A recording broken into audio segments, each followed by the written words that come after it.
네, 우리 당 대변인들의 목소리를 듣는 디스전 시작하겠습니다. 오늘은요, 문재인 후보와 이종혁 전 의원 사이에서 고소 고발전이 좀 있었는데요. 그 이야기를 한번 해보려고 합니다. 지금 우리 당 대변인이시면서 변호사이신 윤기찬 대변인을 모셨습니다. 안녕하세요. 네, 안녕하세요. 네, 뭡니까? 이게 지금 어떻게 된 겁니까? 뭐 무슨 전화, 어디다가 전화를 해서 뭐 어쩌다는 얘기입니까? 네, 많이 알려졌던 얘기인데요.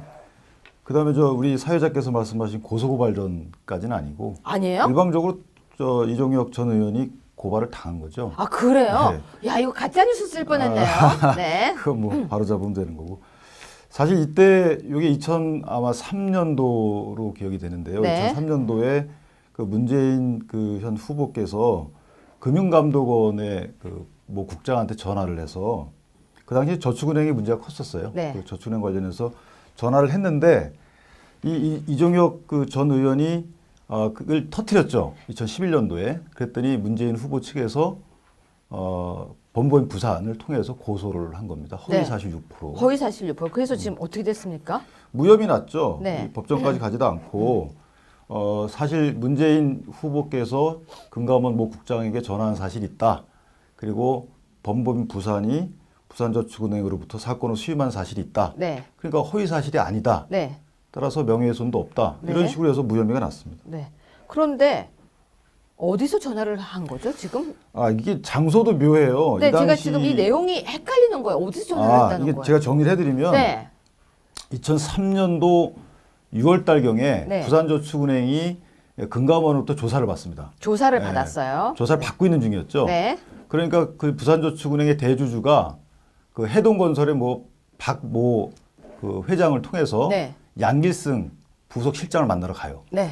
그때 양길승 부속실장이 다 같이 문재인 후보 그 당시 이제 문재영 수석이었죠. 네. 그분을 만나러 갑니다. 네. 그러니까 다 있는 자리에서 전화를 해요. 네. 저축은행을 담당하는 금감원 국장에게 전화해서 네. 이거 신중히 처리해라. 신중히 처리해라. 네. 네. 근데 예금 인출 사태가 벌어지지 않도록 네. 해달라 이런 식으로 전화를 해요. 네. 그 뒤에는 2003년도 11월 달에 사건 처리가 되는데 경징계를 받아요. 경징계. 예, 경징계 받고 그런 식으로 이 사건이 무마됐다가 2011년도에 이제 아시다시피 저축은행 사태가 뻥 터집니다. 그때 난리 났었죠. 그때 피해액 막 9조 원가량 됐던 거죠. 그 정도까지였군요. 그렇죠. 네. 그렇게 결론이 났어요. 저 아는 분들 그 당시에 그 앞에서 돈 받으려고 기다리고 되게 많은데 그분들이 또 돈이 많은 분들이 아니셨어요. 서민들이죠. 장사하시는 분들이 주로였고요. 네, 그래서 시장에서 장사하시는 분이 이렇게 쌈짓돈 다 모아서 1,000만 원, 2,000만 원 만들어뒀던 어떻게 보면은 거의 10년을 모았던 돈이 1,500만 원인 분이 계셨거든요. 진짜 폐지 죽는 할머니였어요. 제가 아는 분이. 대다수 분이 부산 분이었어요. 네, 그러니까 제가 아는 부산 분이셨는데 1,500만 원을 본인이 그걸 모아서 뭘 하려면 본인 수술을 할 때 쓰려고 했던 돈인데 그 돈 때문에 할머니가 거의 진짜 못 일어나신 그 사례가 있었는데 자, 근데 문재인 후보가 전화를 했다는 게 뭐가 문제가 이게 됩니까? 문제가 뭐냐면 네.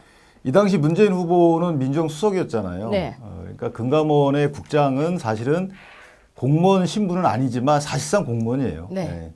그 관련법에 따라서 뭐 수사를 받을 땐 공무원을 받기도 하고. 근데 문제는 뭐냐면 그 당시에 문재인 후보가 전화를 한 내용이에요. 네. 왜냐하면 예금 인출 사태가 벌어지지 않도록 해라. 이 말은 뭐겠어요? 예금 인출 사태가 벌어지지 않도록 해라. 그 말은 영업 정지하지 마라. 또는 경영 개선 권고하지 마라. 달리 말하면 이 저축은행이 부실하다는 사실을 알려지는 행위는 자제하라. 뭐 이렇게 해석이 안 되겠어요? 왜 그런 거예요? 왜냐하면 왠지는 모르겠어요. 네. 이건 정말 모르겠는데 네. 저도 이해가 안 되는 게 문재인 팩트 체크 한 번만 합시다. 네. 전화를 했던 거 사실. 사실이에요. 그럼 전화 내용은 사실이에요. 사실. 네. 왜 했는지는 모른다는 거죠. 본인은 이제 지역 현안 파악을 하기 위해서 했다고 하는데 지역 현안 파악을 하기 위해서 했다는 말이 저는 이해가 안 되는 게 네. 오히려 가이드라인을 제시한 게 아니냐 이런 의심이 드는 거예요. 네. 왜냐하면 자 서민을 보호하기 위해서는 해당 저축은행이 부실해요. 예를 들어서 부실 징조가 보여요. 그럼 당장 그 부실한 은행의 영업을 정지시키거나 해서 서민의 피해가 현실적으로 더 발생하지 않도록 커지지 않도록 하는 게 정부의 책임이잖아요. 금감원의 책임이에요. 네. 근데 그게 결국 이때 이런 전화를 통해서 어쨌든 그게 늦춰지는데 어떤 역할을 했는지 모르겠지만 네. 공교롭게도 8년 후에 2011년도에 터져 이게. 그러면서 피해자가 눈덩이처럼 불어나죠. 아니, 제가요, 그 당시 피해자들이 억울한 심정을 사진으로 이제 한번 보여드리려고 하는데, 좀 사진이 좀 흐릿하죠? 네, 흐립니다. 흐릿해서 이제 한번 볼까요? 좀 보기가 힘들지만, 그래도 한번 보여주시죠. 이제 포스트잇을 붙여놨는데, 이 당시에 이제 언론에 많이 노출됐던 사진인데요. 이 보시면 우리가 뭐 여윳돈을 갖고 있다가 여윳돈을 잃은 그런 게 아니고, 아까 말씀하신 대로 본인의 취업이나 뭐 아이들 장가 보낼 비용 또는 생계 비용이에요, 사실은. 근데 이런 이제 상가 상인들 이런 분들이 피해자이기 때문에 이게 사실은 이제 서민을 위한 정부 차원에서 보면, 정책 차원에서 보면 상당히 문제가 심각한. 예? 이 당시에 떠들썩했던 거 기억나시죠? 아, 저 보기만 해도 마음이 아픈 게 그 아까 1,500만 원 그 사건 같은 경우 다 이런 분들이었어요. 눈물이 줄줄 내 돈은 나에게 이 돈은 다 나에게 이 돈은이라는 거죠. 당신이 받은 70억의 대가는 뭐죠? 아, 뭐죠? 이거는 네, 다시 계속 얘기하겠습니다. 네, 그러면 네. 문재인 후보가 전화만 안 했어도 피해를 막을 수 있었습니까? 어떻게 되는 겁니까? 부산 시민들은 이 내용을 정확하게 알고 있습니까? 그 당시에 문재인 후보가 전화를 안 했으면 피해가 없었다 뭐 이렇게 볼 수는 없지만 네. 문제는 뭐냐면 그 당시에 문재인 후보께서 민정수석의 지휘에서 네. 금감원을 통해서 철저히 조사해라. 네. 부실 징후가 있으면 법에 따라서 영업정지를 하든 네. 경영개선 권고를 하든 네. 철저히 해라라고 했으면 그때 그 사건이 터졌을 거고 네. 그러면 8년 이후에 이렇게 피해자가 더 늘지는 않았겠죠. 그런데 이 얘기는 무슨 얘기입니까? 문 닫은 부산저축은행 사건 수임을 문재인 후보가 했다. 이게 무슨 얘기입니까? 2004년도부터 2007년도까지 네. 약 59억 원을 문재인 후보가 했다는 거는 논리 비약이고요. 일단 문재인 후보가 근무했던 근무했다. 네, 그러니까 그리고 이걸 정확하게 해야 돼요. 그다음에 네. 그 당시 노무현 대통령의 네. 조카 사위 네. 정재성 씨가 이제 아마 근무했던 그 부산 법무법인입니다. 네. 거기에서 뜻하지 않게 한 59억 원의 수임을 해요. 이 부산저축은행으로부터. 그럼 그 법무법인에 문재인 후보도 근무합니까? 그 당시에는 적을 두고 있지 않았어요. 그런데 2008년도에 다시 복귀합니다. 과거에 했던 곳입니까? 그렇죠. 문재인 네. 후보가 설립했던 법인이에요. 그래요? 네. 그럼 그 법인에 그 당시에는 문재인 후보가 없었고 그러니까 청와대 들어왔으니까 이제 청와대에 근무 있었을 못하죠. 때, 그 부분 자세하게 설명해 줘야 될 것 같아요. 오해 없게. 그러니까 2004년 이게 오해를 받을 수밖에 없는 게요. 문재인 후보께서 네. 2003년도에 그런 전화를 하시잖아요. 그 다음에 3년도 11월 달에 경징계에 그쳐요. 해당 저축은행이 영업을 계속합니다. 네. 알려지지도 않은 상태에서 2004년도부터 2007년도까지 문재인 후보가 근무했던 그리고 그 당시 노 전 대통령의 조카 사위께서 근무하던 그 법무법인에 59억의 사건을 몰아줘요. 네. 근데 이 몰아주는 경위도 우스운 게 원래 거래가 없었어요. 근데 거래하던 법무법인 국제라는 곳에서 뜻하지 않게 바로 넘겨줘요, 사건을. 네. 이건 뭐 변호사 업계에선 이해할 수 없는 행위인데.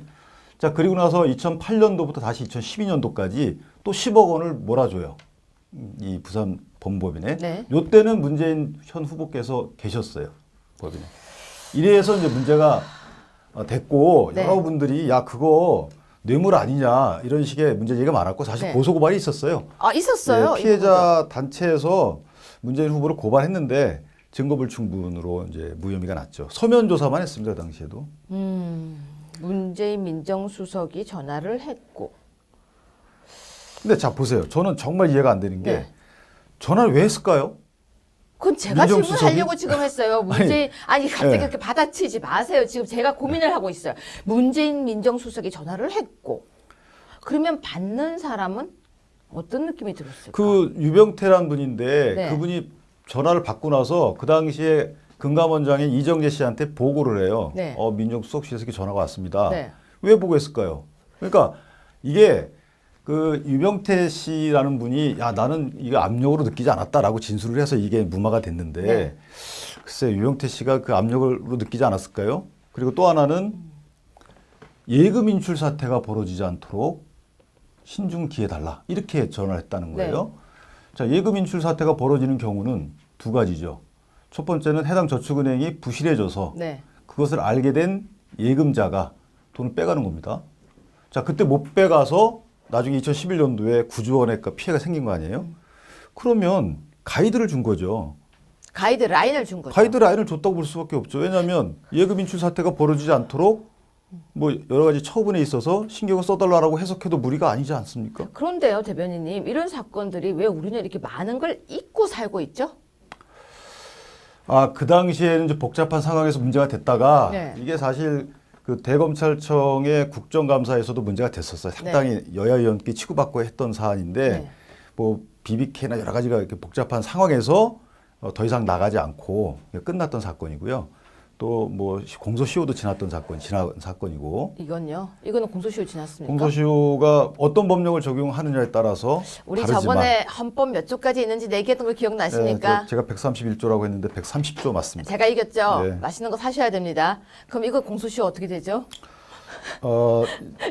아니 그때 네. 그때 저 피해자 저축은행 그 대표들이 했던 고소는 알선 수뢰거든요. 수래. 아, 근데 그거는 이제 지금 지났고 네.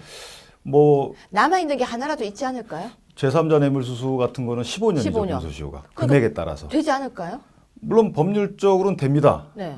되는데 이게 뭐 다시 재차 법적인 분쟁이 될 소지가 있는지 모르겠지만 그렇죠. 근데 아니 분명한 그냥 것은 공소시효만 봤을 때. 분명한 것은 이게 법에 위반되느냐 안 되느냐가 중요한 것 같지는 않아요. 제가 봐도 네. 그래요. 지금 이 부분이. 나라를 이거는 이끌려고 하시는 분이고 그 좀 대통령 선거 2번씩 나오신 맞아요. 분이잖아요. 그렇다면 이게 과연 적절한지 왜 그랬는지 이런 것들에 대해서 야 이제 고마해라 아까 얘기하셨는데 그러지 마시고 적극적으로 본인이 그때 왜 그랬는지에 대해서 입장 표명을 정확히 해주셔야죠. 나 고마해. 예, 끝낼까요? 그러시죠. 네, 여러분 어떠십니까? 저는 요즘 그냥 가슴이 답답합니다. 제가 왜 이렇게 많은 것을 잊고 살았는지 기사를 꺼내서 다시 보면 답답하고 아까도 그 사진을 보면 눈물이 납니다.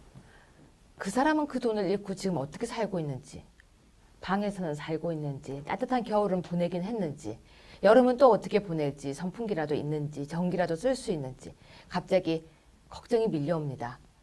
누군가에게 1,000만 원은 아무것도 아닌 돈이 될 수 있지만 누군가에게 1,000만 원은 병원비가 될 수도 있고 살아가는 희망이 될 수도 있는데 왜 그랬을까요? 왜 전화 한 통을 했을까요? 여러분 댓글에 한번 남겨주실래요? 왜 그랬을지. 대변인님, 네. 우리 왜 이렇게 무능력합니까? 더 큰 목소리를 못 내고. 그저 내야죠. 근데 제가 한 말씀만 하십시오. 덧붙이면 네. 이게 글쎄 뭐 자꾸 예전에 했던 얘기 또 하고 한다 말씀하시는데 그럴 수밖에 없잖아요. 속 시원한 해명이 안 되시니까. 네. 따라서 더 이상 듣기 싫으시면 속 시원히 해명해 주시길 부탁드립니다. 오늘 우리 대변인님 이때까지 나오신 모습 중에서 가장 멋있습니다. 늘 그런 말씀 하시더니 또 아니 말씀하시네요. 오늘이 더 멋있습니다. 이제 그만합시다. 네, 네. 고맙습니다. 네, 감사합니다.